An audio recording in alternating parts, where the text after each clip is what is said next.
hoje é dia de falar de poesia, poesia joseense. E neste episódio do Talk Mais, a gente recebe aqui o professor, poeta e ambientalista José Moraes Barbosa, conhecido popularmente como Poeta Moraes. Seja bem-vindo, professor.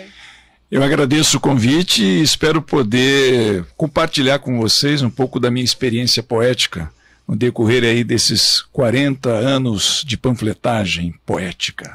Com certeza, vai ser muito gostoso. E comigo aqui também está o jornalista José Guilherme, mais popularmente conhecido como Zé Gui. Olá, boa tarde para todo mundo. Bom, vamos começar falando sobre isso. 40 anos de atuação, intervenção literária em São José. Você acabou de receber uma homenagem da Academia Joseense de Letras. Conta um pouco pra gente.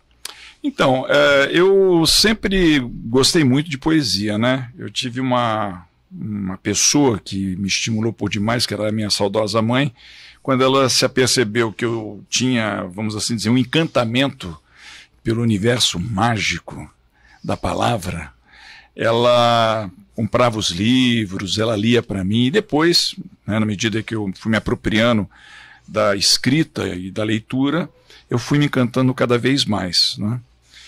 E quando eu estudava, quando eu era menino pequeno aqui em São José dos Campos, era comum nas escolas a promoção de concurso de poesia, de composição, na época chamava-se composição, nem redação, não era composição, e eu gostava de participar, e na época os professores incentivavam a gente a ler poesia, declamar poesia, né?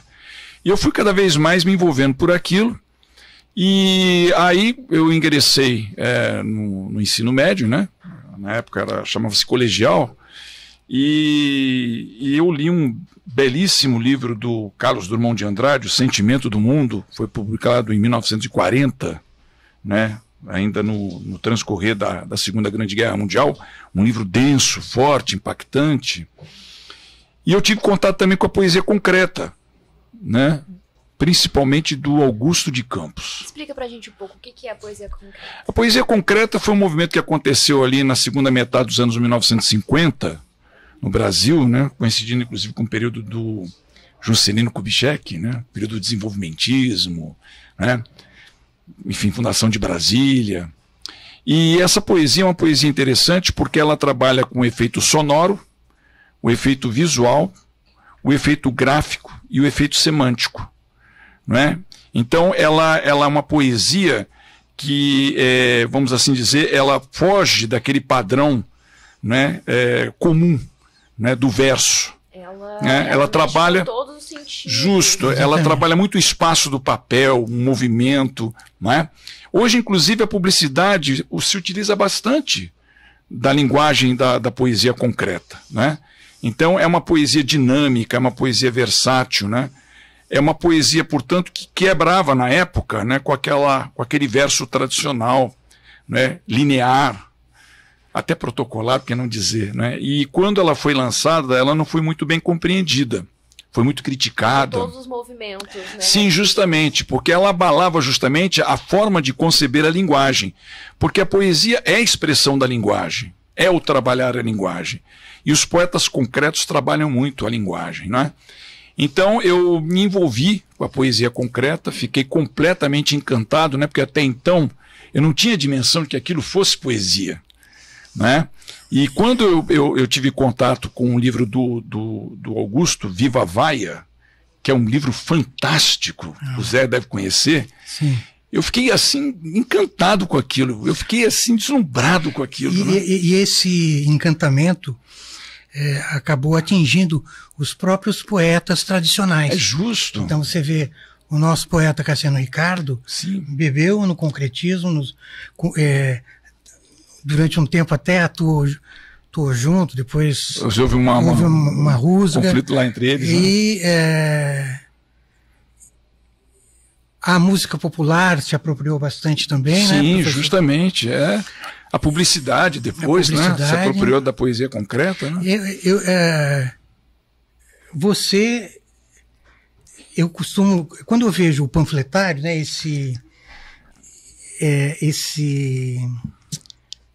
essa maneira de você expor a sua poesia, eu vejo que você bebeu na poesia concreta, Sim. que você bebeu no modernismo, Sim.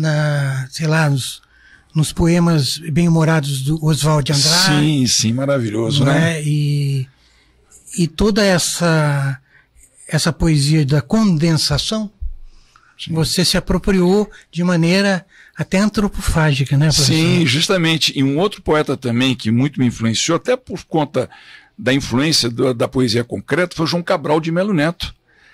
O João Cabral de Melo Neto, né, a psicologia da composição é maravilhoso aquilo, né? Que o João Cabral é engenheiro, né? Quer dizer, ele é um construtor do poema, né? Então aquilo também me embeveceu de tal modo, né? E aí eu fiz essa bricolagem da poesia concreta, da poesia cabralina, da poesia oswaldiana, né? Quer dizer, são os meus ícones na poesia. Tem o né? haikai também, né? Também, justamente, quer dizer, o Leminski, né, com seus haikais, enfim, essa concisão, né? Tirar as gorduras, trabalhar com a essência da essência do poema, né? Quer dizer, isso me embeveceu de uma forma, assim, absurda. O haikai, ele entra no concretismo, na poesia concreta? Como é que é Porque o haikai eu vejo muito hoje em dia, tipo, é muito usado ainda, é muito feito, então eu fiquei curiosa. Você quer ver um haikai belíssimo do Ishoka Shiki, que diz o seguinte: solidão.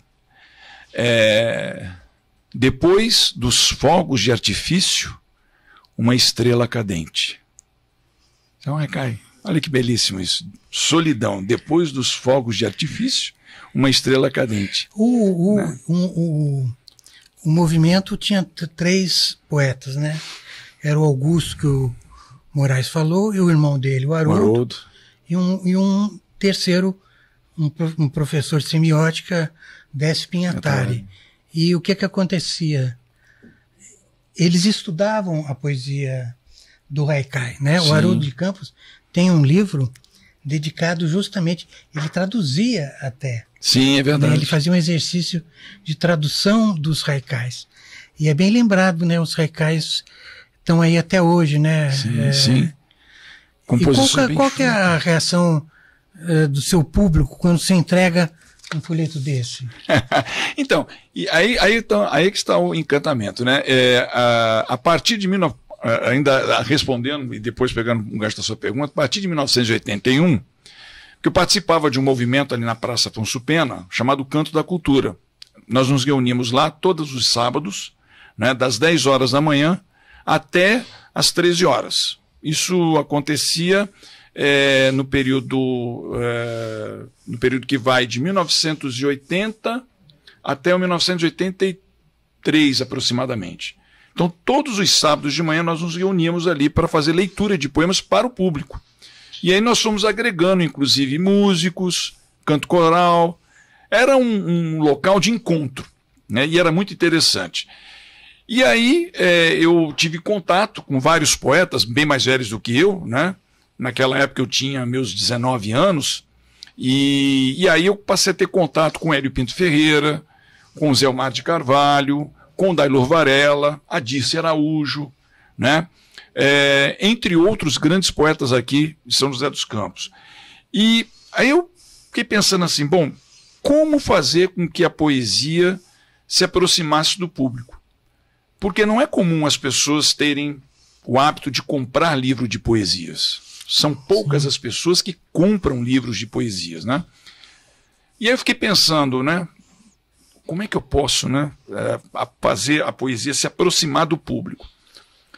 Aí me veio um estalo. Como eu sou professor de história, né, e pegando o exemplo da Revolução Francesa, os revolucionários franceses se utilizavam do panfletário para justamente expor as suas ideias, suas propostas. Tinha um caráter didático, né? Mas a minha proposta não era assim ser didático com panfletário. Usar o termo panfletário até para questionar o termo panfletário, né? Porque a minha poesia não é uma poesia, enfim, didática. Ela é uma poesia, enfim, que procura trabalhar justamente a linguagem, né? E aí, é o complexo. Justamente. E aí eu resolvi fazer o panfleto, né? E dar ao panfleto o nome de panfletário. Então, desde 1981, né, eu comecei a produzir mensalmente, depois bimestralmente, né, e distribuir em praça pública, na porta das escolas, porta de igreja. E como que era a recepção, né? Como que era, assim, as pessoas ficavam... Eu sei que muita gente devia pegar, olhar, você vê que... Olha, por incrível que pareça, a reação era muito interessante, porque, via de regra, as pessoas imaginavam que fosse, assim, propaganda político-partidária. Ou então que você está vendendo alguma coisa. Mas quando eu já advertia, né, previamente, é poesia. E é incrível. E aí que está o encantamento, porque as pessoas pegavam e eu dizia o seguinte, se você não gostar, porque eu não fazia para as pessoas... sabe, gostarem, né? Eu fazia. Falei, vou fazer o meu trabalho como eu concebo a poesia, né? Aí eu falava sempre o seguinte, se você evidentemente não gostar, você não é obrigado a gostar, passe para uma outra pessoa, mas não jogue fora. Você não fazia concessão, né? Justamente. E era raro, sabe, as pessoas pegarem e jogar fora. Incrível isso. Porque, via de regra, há muito preconceito também contra as pessoas, de um modo geral, no que diz respeito à poesia. É que se você fosse falar assim, R$10, o cara já... Agora você estava dando uma coisa, né? Sim, justamente, né? E eu, além de fazer a divulgação disso nas ruas, nas praças públicas, nas portas das igrejas, até mesmo porta de cemitério, onde tivesse pessoas, bares, eu estava lá entregando, né? Eu também entreguei em shopping, entreguei em fábrica. Olha que coisa maluca, né? Ou seja, onde houvesse pessoas, eu lá estava entregando os panfletos, né? E aí eu peguei gosto pela coisa, né? E você pagava do seu bolso? Do meu bolso, como faço até hoje, né? Quer dizer, são 2.000 exemplares, né? E você tem uma gráfica que sempre fez para você? Sim, sim. Tinha, inclusive, o proprietário faleceu. E você ficou com a família gráfica. Fechou. E aí eu fui obrigado a migrar, né? Mas o senhor que fazia para mim, né? Ele ficava ele ficou mal acostumado, né? Porque ele lia também. Porque no início era feito com composição, tipografia. Isso, justamente. Móvel, né? Não havia essa tecnologia que tem hoje, né? Mas ele se acostumou com aquilo, né? Então ele pegava os panfletos, lia os panfletos, às vezes não entendia, ele me questionava. Eu achava muito interessante essa relação, né, com o dono da gráfica, né? Que era um senhor humilde, né? Mas ele lia assim, ele ficava meio intrigado. O que você quis dizer com isso, né? Mas é muito interessante porque, além do panfleto, eu não vi hoje com a camiseta, eu deveria ter vindo, né? Eu também faço as camisetas com os poemas, né? E quando eu entro em alguns locais, por exemplo, numa padaria, ou pego um ônibus, né? As pessoas leem ficam lendo, né? E às vezes me perguntam o que o senhor quis dizer com isso. Por exemplo, tinha um lá, né? Chamava-se Labioterapia, e é um poema bem enxuto também, que diz o seguinte: entre os meus e os teus, Deus é ateu. E aí eu num ônibus, né, o cobrador, ele ficou lendo aquilo, ele ficou muito intrigado, e ele perguntou: o senhor está chamando Deus de ateu, né? Aí eu falei para ele: se o senhor leu o título, Labioterapia, uma terapia dos lábios, entre os meus e os teus, Deus é ateu. Ele não tem partido, ele é imparcial, percebeu? Aí ele: mas por que o senhor já não escreveu isso? Eu falei: porque se eu tivesse escrito isso, o senhor não estaria me perguntando. Eis o encanto da poesia. Essa é a intenção, né? Essa é a intenção. Teve uma outra também que eu coloquei, self-service das calçadas, né? Chama-se urbanofagia. Self-service das calçadas. Ou seja, sirva-se das calçadas. E aí eu estava na feira e uma senhora leu aquilo e mais uma vez, né, ela me perguntou: o que o senhor está querendo dizer com isso? Self-service das calçadas, urbanofagia, né? Que é a cidade se comendo. Eu falei: olha, primeiro, a senhora leu o texto, né, o título, urbanofagia, a cidade se comendo, né? Self-service das calçadas, sirva-se das calçadas. Aí, mais uma vez, ela perguntou: mas por que o senhor já não escreveu isso? Porque se eu tivesse escrito isso, a senhora não estaria me perguntando. Aí está o encanto da poesia, né? É provocar, é instigar né? A arte no geral, sim, né? A arte é assim. Sim, o Ferreira Goulart dizia que a arte existe porque a vida não basta, né? Então a arte é fantástica, né? Tem essa capacidade, né, de envolvimento. Moraes, além do panfletário, né, você produziu alguns livros, né, durante a sua carreira, né? Isso. Você pode mostrar para aquela câmera, né? Essa câmera? Essa aqui. Essa aqui. Essa daqui? Certo. Qual foi seu primeiro livro trabalho, foi esse aqui, livro? ó. Assim? Sim, ó, foi esse aqui. Canção para uma Estrela. Canção para uma Estrela. É um livro mais lírico, né? Eu ainda estava bebendo daquela fonte. Não que eu seja contrário aos líricos, né? Mas eu não vejo a poesia apenas, tão somente, né, restrita aos líricos, né? Então ela são transcende. sonetos. Então. Sim, sonetos com fechos de ouro. Né? A minha solidão é o lamento de uma triste canção, é um verso no vazio do universo, a caminhar sonolento pelas cordas do meu violão. Muito né? bom. Poemas assim, sabe, desse gênero. Aí, né, o outro, na sequência, né, foi esse daqui. Esse aqui eu fiz em coautoria, né, com outros poetas, né? Com uma Paulo, coletânea. Com Paulo Nubile, já falecido, né? A Josi também, já falecida, e a Berinha também, já falecida. Aí só sobrou eu, né? Os outros já falecidos. Mas é um trabalho muito interessante, porque são 4 estilos bem diferentes. A cidade precisava conhecer mais o Paulo Nubile. Sim, grande poeta, amigo, frequentava a minha casa, eu frequentava a casa dele, fizemos vários movimentos juntos aqui na cidade. Grande poeta, aliás. Na revista, eu faço uma homenagem a ele. Né? Eu acho que o que falta, na verdade, é conhecer poetas. Sim. Né? Sim. Em São José, porque as pessoas não conhecem. As pessoas... Sim. A gente tem muito a parte da cultura aqui, da arte de rua, Sim. da música, mas e os poetas? Sim. Né? Sabe qual é o meu Todo grande mundo sonho? Meu precisa grande conhecer. sonho é ver estampado nos outdoors da cidade, ou mesmo nos bus doors, poemas ou fragmentos. Não só da poesia, mas da prosa também, né? Sabe, preencher essas Tem que lacunas urbanas. entrar com um né? desses programas aí Sim, de financiamento Sim. da Fundação Cultural, né? sim. Eu acho que a Fundação Cultural, Zé, poderia tomar essa iniciativa, você me compreende?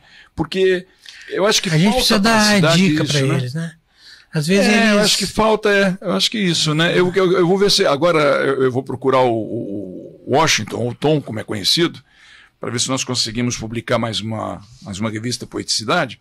E eu vou sugerir isso a ele. Olha, por que a Fundação Cultural não lança um concurso, ou pelo menos faz uma seleção dos poetas já, vamos assim dizer, mais renomados da cidade, e preenche essas lacunas urbanas, né, com essas mensagens poetas. Eu acho que seria maravilhoso isso, né? Eu gostaria muito de ver os poemas, sabe, nos outdoors, né? Maravilhoso. Agora tem essas placas luminosas, poderia usar também dessas tecnologias. Não, né? é impressionante, né? Como a poesia contemporânea também está usando essas ferramentas tecnológicas. Com né? certeza. E eu fico entusiasmado de ver um poeta como Augusto de Campos, né? 90 e tantos, né? 90, fez 91 agora, né? 91 anos. Ele ainda, agora, tudo que ele fazia ali com letra 7, com coisa, agora ele faz no computador. Sim. Um poeta de vanguarda dos anos 50, Sim. que nos anos 90 está na vanguarda, Sim. fazendo poesia nos meios eletrônicos. Sim, ele se apropriou disso. E poesia agora até mais politizada. Muito né? mais, né? Muito mais impactante, assim, em termos Impactante, do ponto de vista politizado. Né? E Então, depois? Esses dois aqui, né? Depois esse daqui, uma capa tanto quanto suja, mas a proposta é essa mesma, né? Uhum. E aí eu já vou me enveredando para aquele poema mais audacioso, mais insinuante, mais provocador, né? Aí na sequência, correto? Esse daqui, que é uma brincadeira, eu faço uma brincadeira com as palavras, seguindo aquela linha, né, que a poesia é uma dança de palavras, eu gosto muito de fazer isso também, né? E aí eu faço essa trilogia aqui, né? Essa trilogia aqui. Inclusive os três livros são feitos com papel reciclado. Essa trilogia, né? Primeiro essa daqui, né? O panfletário, Fragmentos Urbanos, Caderno de Poemas, é um caderno mesmo, né? Aí, na sequência, né, o Poemas Rarefeitos, que é uma trilogia, um segue o outro. E, na sequência, é o Poemas do Subsolo. Então, isso aqui é uma trilogia... quase Dostoiévski. Justamente. Aliás, foi Dostoiévski que me inspirou a fazer Poemas do Subsolo. Eu senti que era familiar para mim esse título. Sim, Poemas do Subsolo. Né? Então, esses 3 livros, eles são sequenciais, né? São os ensaios poéticos que eu fiz, assim, propositalmente, dando uma sequência, né? E aí, posteriormente, né, os microlivros, né? Os 5 poemas discursivos e uma confidência, né? E poemas microfísicos, assumidamente, né? Então, esses são os meus livros, são 10 livros ao todo, né? Foram publicados por conta própria, e, na medida das minhas possibilidades, eu fui fazendo a divulgação desses trabalhos em escolas, universidades. Agora mesmo, em agosto, os meninos do curso da Univap, né, do curso de publicidade da Univap, eles me convidaram para uma intervenção poética. Eles querem que eu fale um pouquinho da cidade, né, do ano que eu nasci, de 1961 até os nossos dias, e querem que eu faça, vamos assim dizer, uma conexão entre os meus comentários enquanto professor de história sobre a cidade de São José de 1961 até 2022 com a poesia, entremeando com a poesia, né, essa poesia urbana. Né, achei muito interessante o convite deles, então lá estarei, né, em agosto, dia 10 de agosto, fazendo essa brincadeira entre história e poesia. Né? Então são esses os livros. Né? E não se esquecendo desse aqui também. Ó. Esse aqui também é Poemas Viscerais, né?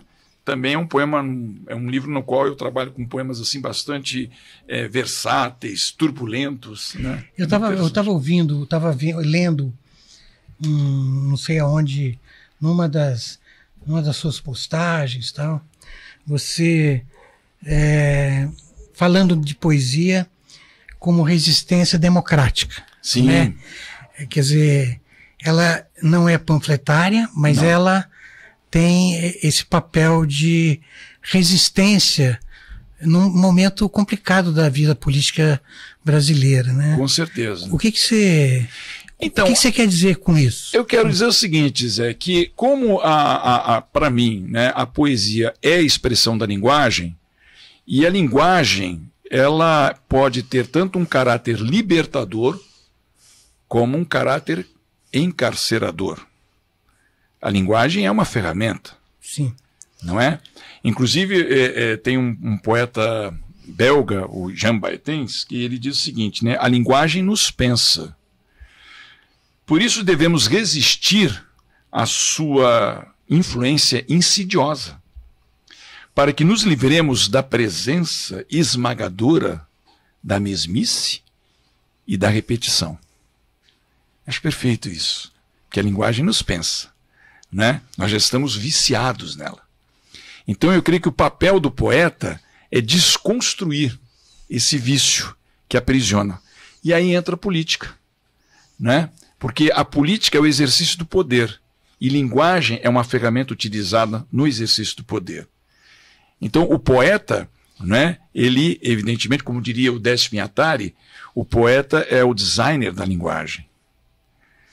Né? Então cabe ao poeta, a meu ver, não é verdade, é problematizar a linguagem, correto?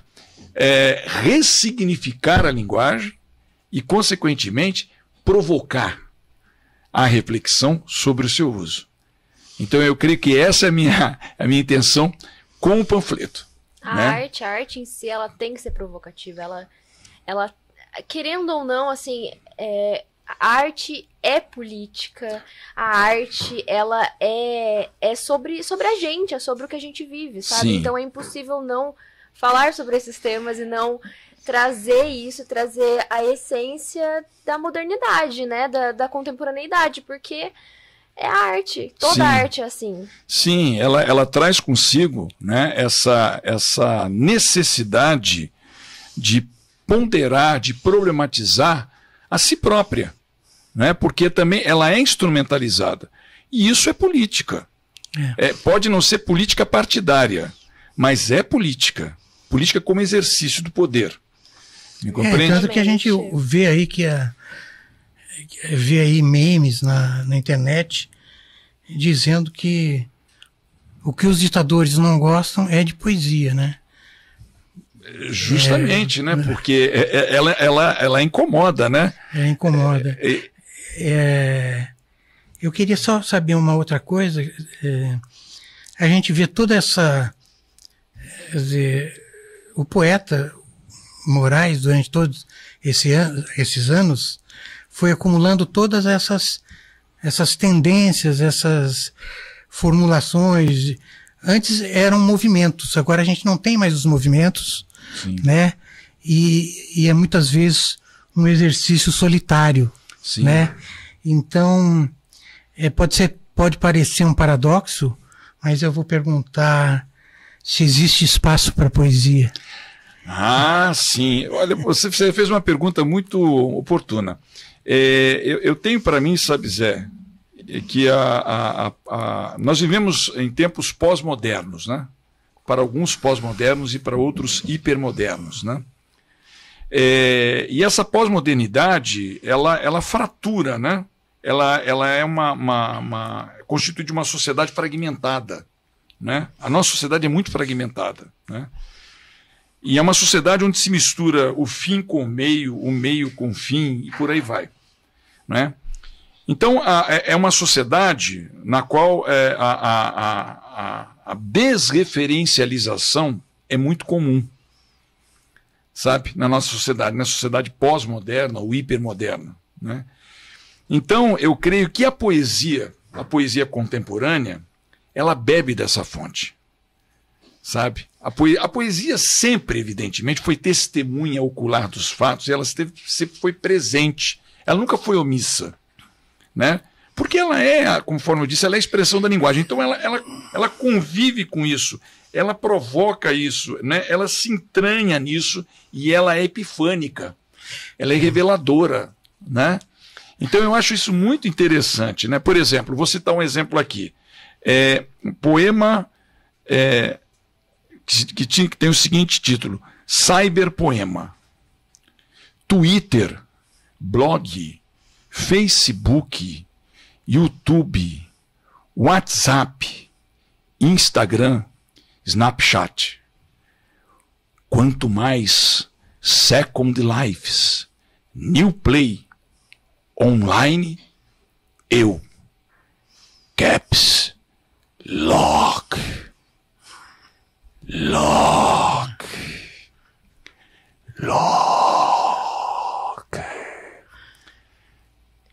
Sabe, nós vivemos num mundo, né, cibernético. Esse mundo cibernético, para essa geração, e eu convivo com essa geração é uma geração, né, digital.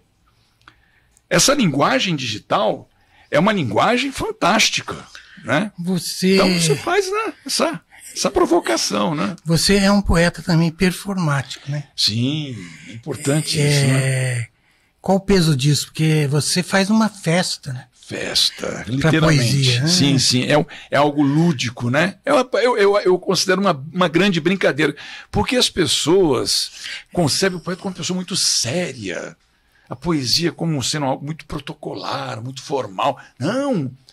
A poesia, não é algo assim que não se contém em si, né? Porque ela trabalha com o visual, o sonoro, o gráfico, ela trabalha com todas essas ferramentas, então ela transcende tudo isso.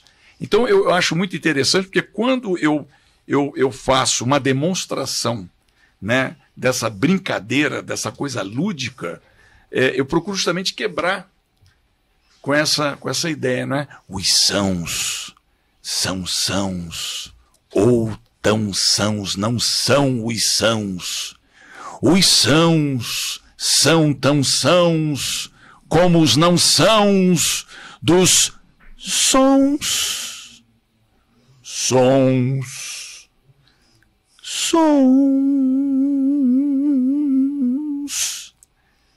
Muito bom. Tem essa brincadeira, né? Porque aí que você quebra com aquele clima formal, com aquela leitura também linear, né?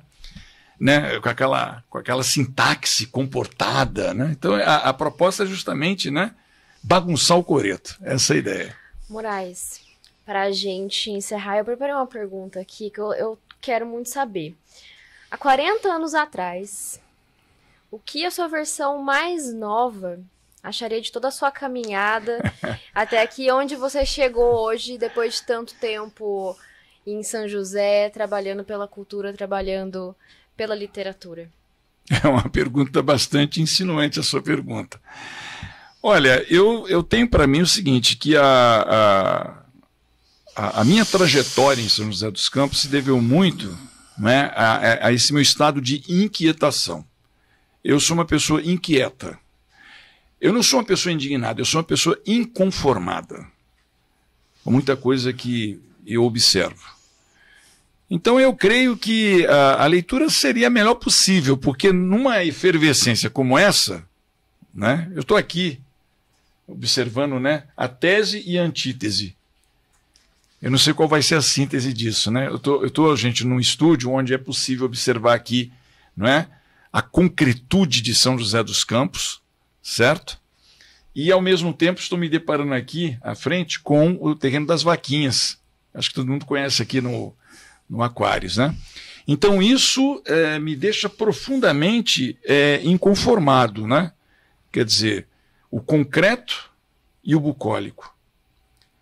Quem vai vencer esse conflito? Porque vida é conflito, né? Então isso me inquieta, isso me deixa inconformado. Então eu tenho para mim que a leitura seria a melhor possível, porque eu sou um homem do meu tempo. Eu sou uma pessoa do meu tempo. Eu me alimento disso. Essa é a minha matéria-prima, né? Isso me incomoda e isso me abastece.